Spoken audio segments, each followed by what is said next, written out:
चाहे 9 दक्षिणेश्वर में।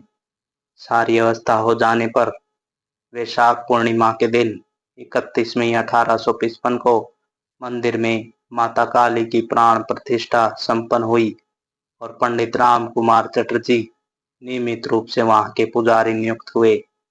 वह सारा दिन दक्षिणेश्वर का काली मंदिर मंत्रोच्चारण एवं भजन कीर्तन की सुमधुर ध्वनि से गूंजता रहा। इस उत्सव के लिए रानी ने बहुत बड़ी तैयारी की थी। उन्होंने अपनी तिजोरी इसके लिए खोल दी थी। काशी, प्रयाग, कन्नौज, नवद्वीप आदि अनेक स्थानों से प्रसिद्ध पंडितों को आमंत्रित किया गया था। विदाई के समय रानी ने उनका सम्मान किया और उन्हें एक एक रेशमी वस्त्र, दुपट्टा और एक मोहर दक्षिणा में दी। भोजन के लिए सारे ही दिन लोगों की पंक्तियां एक के बाद एक बैठती रही और मिष्ठान एवं पकवान का आनंद उठाती रही। इस मंदिर को बनवाने तथा इसकी उत्सव आदि में कुछ मिलाकर रानी का 9 लाख रुपया व्यय हो गया। आज यदि वैसा आयोजन किया जाता तो कदाचित उसमें 9 करोड़ रुपया लगता।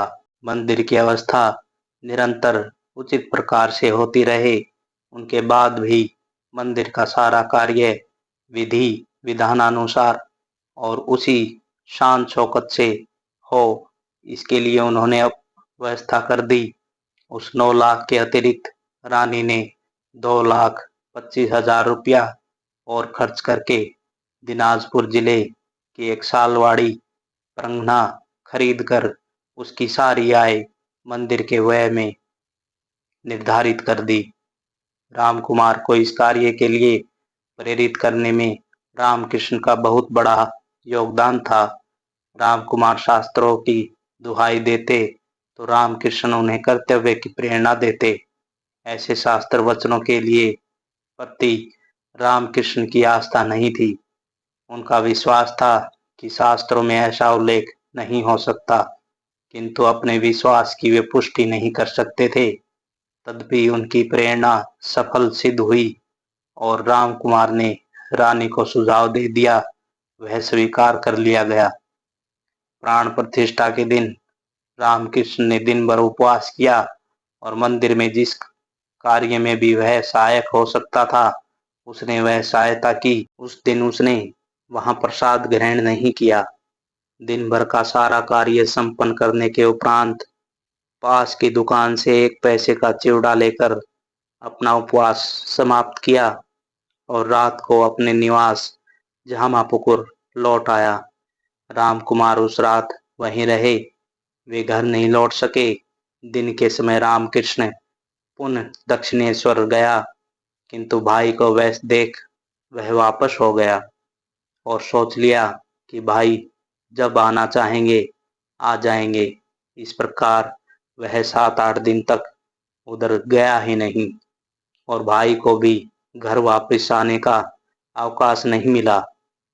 7 दिन तब जब भाई वापस नहीं आए तो 8वें दिन रामकृष्ण पुनः उनसे मिलने मंदिर में गया तो भाई ने उसको बताया कि उन्होंने वहां के स्थायी पुजारी की कार्य स्वीकार कर लिया है। न जाने क्यों रामकृष्ण को उनका यह नौकरी स्वीकार करना अच्छा नहीं लगा।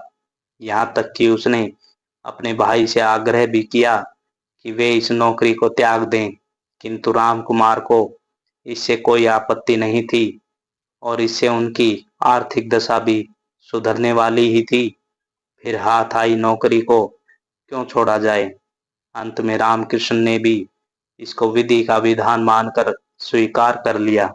बड़े भाई के कार्य की ओर से निश्चिंत होकर रामकृष्ण को अब उनकी पाठशाला और अपनी चिंता ने घेरा। बड़े भाई के दक्षिणेश्वर में रहने से पाठशाला तो बंद हो जाएगी, तब रामकृष्ण का जीवन किस प्रकार चलेगा, यह समस्या थी।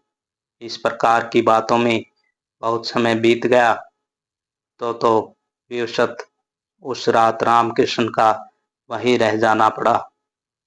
रात्रि में रामकृष्ण ने वहां कीर्तन किया उसकी कीर्तन की रस माधुरी रानी और उनके जमाता दोनों के कानों में पड़ी। दोनों इससे बड़े प्रभावित हुए। उन्होंने राम कुमार से कहा कि यदि वे चाहे तो राम कृष्ण को अपने सहायक के रूप में वहां रख लें। राम कुमार ने कहा कि वे स्वयं ही उससे बात कर लें। मधुर बाबू ने जब यह प्रस्ताव रखा तो रामकृष्ण ने इसे स्पष्ट अस्वीकार कर दिया। इस प्रकार दिन बीतते रहे। अब रामकृष्ण के लिए झामापुकुर में कुछ था ही नहीं, इसलिए वे भी वहां रहने लगे। गंगा तट पर जाकर वे अपना भोजन स्वयं बनाते और नित्य प्रति काली का भजन कीर्तन करते। वही दिनों रामकृष्ण की फुफेरी बहन हेमांगिनी का पुत्र हृदय राम भी नौकरी की खोज में उधर आ गया। रामकृष्ण और हृदय दोनों समवयस्क थे। उसे आया देख रामकृष्ण को प्रसन्नता हुई। दोनों की समय साथ साथ कटने लगा। एक दिन प्रातः स्नान करने के उपरांत रामकृष्ण ने हृदय से कहा कि आज यहीं पर शिव की मूर्ति बनाकर उसकी पूजा की जाए। रामकृष्ण को मूर्ति बनाने में बचपन से ही निपुणता प्राप्त थी। दोनों ने मिलकर मूर्ति के लायक बालू मिट्टी एकत्रित की और कुछ ही समय में उन्होंने नंदी समेत शिव की मूर्ति बना डाली। उपयुक्त स्थान पर रामकृष्ण ने उसकी स्थापना की और दोनों मिलकर पूजा करने बैठ गए। रामकृष्ण तो पूजा में निमग्न हो जाया करते थे। उनकी तल्लीनता भी दर्शनीय और अनुकरणीय हुआ करती थी। मधुर बाबू दूर कहीं घूम रहे थे। उन्होंने देखा कि रामकृष्ण बाबू बड़ी तन्मयता से किसी कार्य में संलग्न है। उन्हें देखने के लिए वे उधर आ निकले तो शिव और नंदी की सुंदर अनुपम मूर्तियों को देखकर उन पर मुग्ध हो गए। उन्होंने रामकृष्ण के भांजे हृदय से पूछा, यह मूर्तियां किसने बनाई हैं? मामा ने। मधुर बाबू को आश्चर्य मिश्रित प्रसन्नता हुई। पूजा संपन्न होने के उपरांत मधुर बाबू ने उन मूर्तियों को रानी माँ के पास भिजवा दिया था। रानी ने देखा तो वे देखती ही रह गई। रामकृष्ण के प्रति उनका स्नेह और श्रद्धा दोनों बढ़ गए। वे तो बहुत पहले से प्रयत्नशील थी कि किसी प्रकार रामकृष्ण मंदिर की नौकरी कर ले। आज तो उनकी यह इच्छा और भी प्रबल होने लगी। बड़े भाई राम कुमार के माध्यम से पुनः जब रामकृष्ण से नौकरी के लिए कहा गया तो उसने स्पष्ट शब्दों में कह दिया, एक भगवान के अतिरिक्त मुझे किसी अन्य की नौकरी नहीं करनी। इस प्रकार की एक अन्य घटना भी उन्हीं दिनों घटित हुई। रामकृष्ण अपनी कोठरी के सामने के बरामदे में यों ही चहलकदमी कर रहे थे। उनकी कोठरी के सामने दूर कहीं से मधुर बाबू का निवास भी था। यह संयोग की बात थी कि जिस समय रामकृष्ण अपने बरामदे में टहल रहे थे उसी समय मधुर बाबू की उन पर दृष्टि पड़ी। उस समय वे वास्तव में रामकृष्ण के विषय में कुछ सोच रहे थे। सोचते सोचते उन्होंने एक अद्भुत दृश्य देखा। उसे देखते ही वे सहसा अपने स्थान से उठ खड़े हुए और दौड़कर रामकृष्ण के पास जाकर उनके पांव पकड़कर एक प्रकार से रोने लगे। रामकृष्ण को बड़ा आश्चर्य हुआ। उसने कहा, अरे यह क्या कर रहे हो? तुम इतने बड़े जमींदार होकर, रानी के दामाद होकर भी यदि ऐसा करने लगे तो लोग क्या कहेंगे? उठो, शांत हो जाओ। मधुर बाबू शांत हुए और फिर कुछ क्षण रुककर कहने लगे, अद्भुत दर्शन हुआ बाबा। मधुर बाबू आरंभ से ही रामकृष्ण को बाबा कहकर संबोधित करते थे।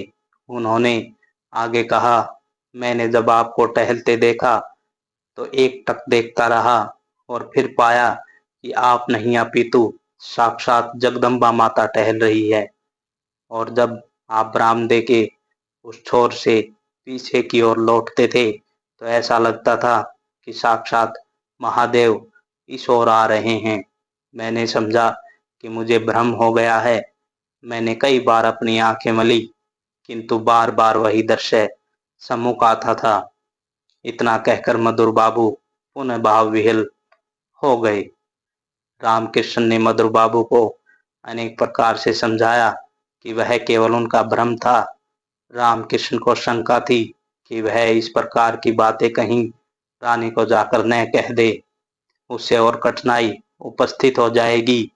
रामकृष्ण किसी प्रकार मधुर बाबू को यह समझाने में सफल हो गए कि वह उस बात की रानी से चर्चा नहीं करेंगे। हृदय नौकरी की तलाश में कलकत्ता आया था।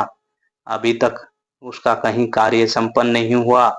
मामा भांजा अर्थात रामकृष्ण और हृदय दोनों दक्षिणेश्वर में इधर उधर घुमा करते थे। उधर मधुर बाबू के मन में रामकृष्ण को मंदिर की नौकरी पर रखने की धुन सवार थी। रामकृष्ण के अस्वीकार कर लेने पर भी उनके मन से वह बात निकल नहीं पाई थी।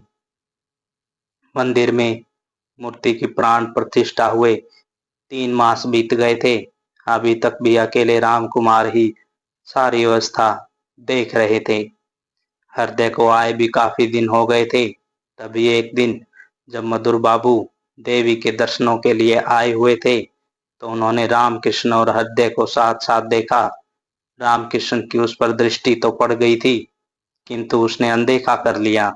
कुछ देर बाद मधुर बाबू के नौकर ने आकर रामकृष्ण से कहा, आपको बाबू साहब बुला रहे हैं। रामकृष्ण अनिश्चित मन था। तब हृदय ने कहा, मामा बाबू बुलाते हैं, चलिए न वहां जाकर क्या करना है। वे मुझसे नौकरी के लिए कहेंगे तो इसमें हानि क्या है। जन्म भर नौकरी करने को मेरी बिल्कुल भी इच्छा नहीं है, और फिर यहाँ नौकर हो जाने पर देवी के आभूषणों का दायित्व आ पड़ेगा, जो कि मेरे वश की बात नहीं है। हाँ, यदि तुम यह दायित्व स्वीकार कर लो तो चलो चलते हैं। हृदय को नौकरी की खोज में ही अपने घर से यहाँ तक आया हुआ था। उसने अपने मामा की बात स्वीकार कर लिया। इस प्रकार दोनों मधुर बाबू के पास जा पहुंचे। रामकृष्ण का अनुमान ठीक ही निकला।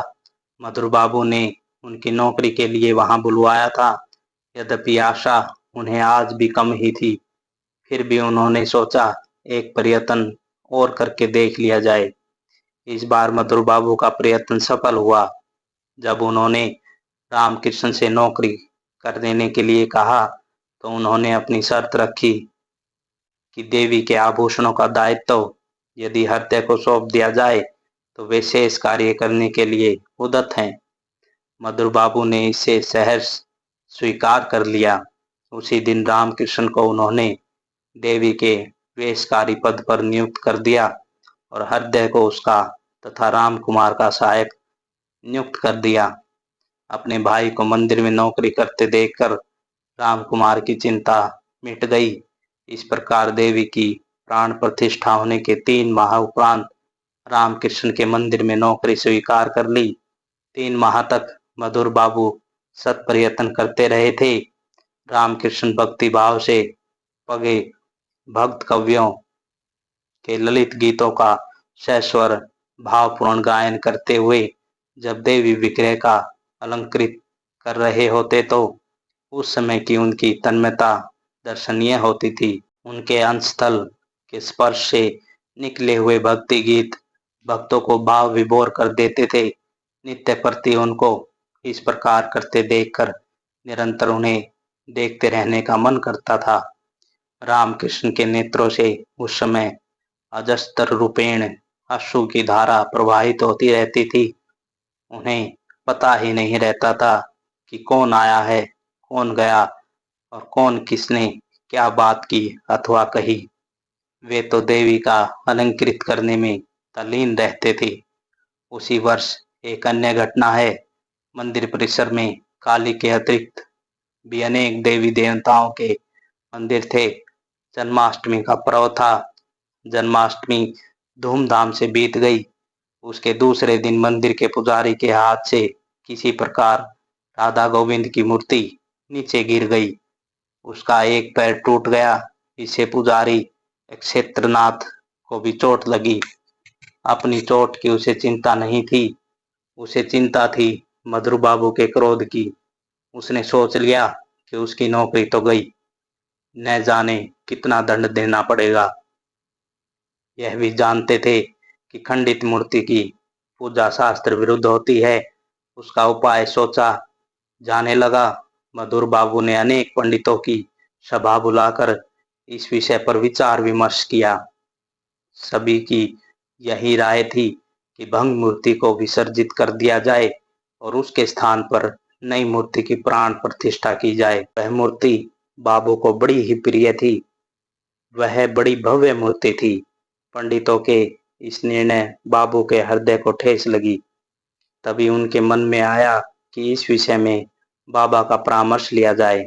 बाबा अर्थात रामकृष्ण पर उनका विश्वास दिन प्रतिदिन बढ़ता ही जा रहा था। रामकृष्ण के पास जब मामला पहुंचा तो उनके मुख से सहसा निकल पड़ा, रानी के जमाइयों में भाग्य के प्रकोप से यदि किसी के पैर में चोट लगकर वह टूट जाए तो क्या वे उसे दूर भगा देंगी और उसके स्थान पर किसी अन्य को बैठा देंगी, या फिर उसके पैर को ठीक करने की कोई व्यवस्था करेंगी। इस विषय में भी वैसा ही करना चाहिए जैसा कि मान पैर वाले जमाता के साथ किया जाता। रामकृष्ण ने दो टूक निर्णय दे दिया था। मधुर बाबू इस निर्णय से बड़े प्रभावित हुए। इतनी सरल सी बात किसी को भी नहीं सूझी थी। मधुर बाबू ने बाबा का निर्णय स्वीकार कर लिया। रामकृष्ण ने उस टूटे पैर की मरम्मत की, उसको इस सुंदरता से जोड़ा कि किसी को यह पता ही नहीं चला कि मूर्ति कभी खंडित हुई थी। किंतु क्षेत्रनाथ पर तो नजला गिरा ही, उसे काम से अलग कर दिया गया। उस दिन से श्री राधा गोविंद के मंदिर के पुजारी रामकृष्ण और रामकुमार के सहायक हृदय नियुक्त कर दिए गए। रामकृष्ण द्वारा दक्षिणेश्वर मंदिर की नौकरी स्वीकार कर लेने के उपरांत रामकुमार की आर्थिक कठिनाई तो दूर हो गई थी, किंतु वे देख रहे थे कि उनका भाई रामकृष्ण घरेलू जीवन से उपराम सा होता जा रहा है। इतनी अवधि में न उसने कभी ग्राम का स्मरण किया और न ही माता का। घर के प्रति यह उदासीनता और उसकी एकांत प्रियता ने रामकुमार को चिंतित कर दिया था। रामकृष्ण का किसी भी विषय में कोई उत्साह नहीं दिखता और हृदय के अतिरिक्त वह किसी अन्य से कोई बात भी नहीं करता था। अवकाश के क्षणों में रामकृष्ण अकेला गंगा के तट पर जाकर ध्यान मगन भाव से या तो घूमता रहता या फिर किसी एकांत स्थान पर बैठ जाया करता था। रामकुमार कभी सोचते कि भले वह माता का नाम नहीं लेता, किंतु संभव है उसके अंतर मन में माता की स्मृति कचोटती हो। तदपि रामकृष्ण ने कभी भी घर जाने की इच्छा व्यक्त नहीं की। रामकुमार चाहते थे कि रामकृष्ण स्वावलंबी बनकर अपनी जीविका अर्जन करे। वे यह समझते थे कि पूजा अर्चना का सारा विधि विधान उसे अभी पूर्णता नहीं आया है। इसके साथ ही वह चाहते थे कि वह घर गृहस्थी की ओर भी ध्यान करें। अपने विषय में न जाने क्यों उनके मन में आता था कि यह जीवन कब समाप्त हो जाए, फिर घर को कौन संभालेगा। रामकृष्ण अब विवाह योग्य भी हो गया था। वे समझते थे कि अब उसे घर गृहस्थी की आवश्यकताओं को भली प्रकार समझ लेना चाहिए। यद्यपि रामकुमार ने देव पूजन की सारी विधि रामकृष्ण को समझा दी थी, वह सुंदर प्रकार से देव पूजा कर लेता था, किंतु अभी तक उसने मंत्र दीक्षा नहीं ली थी। यह मान्यता थी कि दीक्षित हुए बिना देवी के मंदिर के पुजारी को संततर भार किसी को नहीं सौंपा जा सकता। जबकि रामकुमार चाहते थे कि रामकृष्ण शीघ्रता शीघ्र देवी के मंदिर का पुजारी बन जाए और उनका दायित्व कम हो जाए। रामकुमार ने गदाधर के लिए मंत्र दीक्षा की विधि का विधान बतलाया। कलकत्ता के पंडित कैनाराम भट्टाचार्य की शक्ति के उपासक होने के साथ साथ उनकी चारों ओर ख्याति भी थी। वे समय समय पर दक्षिणेश्वर मंदिर में आते भी रहते थे, इसलिए रामकुमार और रामकृष्ण को वे व्यक्तितः जानते भी थे। उन्होंने भट्टाचार्य महाशय को अपने भाई को दीक्षित करने के लिए प्रार्थना की तो उन्होंने स्वीकार कर लिया। सब कार्य निश्चित हो गया और निर्धारित दिन तथा निर्धारित मुहूर्त में विधिवत सारा कार्य संपन्न भी हो गया। उधर रामकृष्ण ने मंत्र की दीक्षा ली और उसको ध्यान समाधि लग गई। इस सुपात्र शिष्य को दीक्षित कर पंडित केनाराम भट्टाचार्य ने स्वयं को धन्य माना। उन्होंने साधक की सिद्धि के लिए हार्दिक आशीर्वाद दिया और जीवन में सफलता के लिए मंगल कामना की। उसके उपरांत दोनों भाइयों में कार्य की अदला बदली हो गई। यह सब मधुर बाबू की संपत्ति से ही हुआ था। उस दिन से काली मंदिर के पुजारी के पद पर रामकृष्ण को अधिष्ठित कर दिया गया और स्वयं राम कुमार श्री राधा गोविंद मंदिर के पुजारी बन गए। धन्यवाद।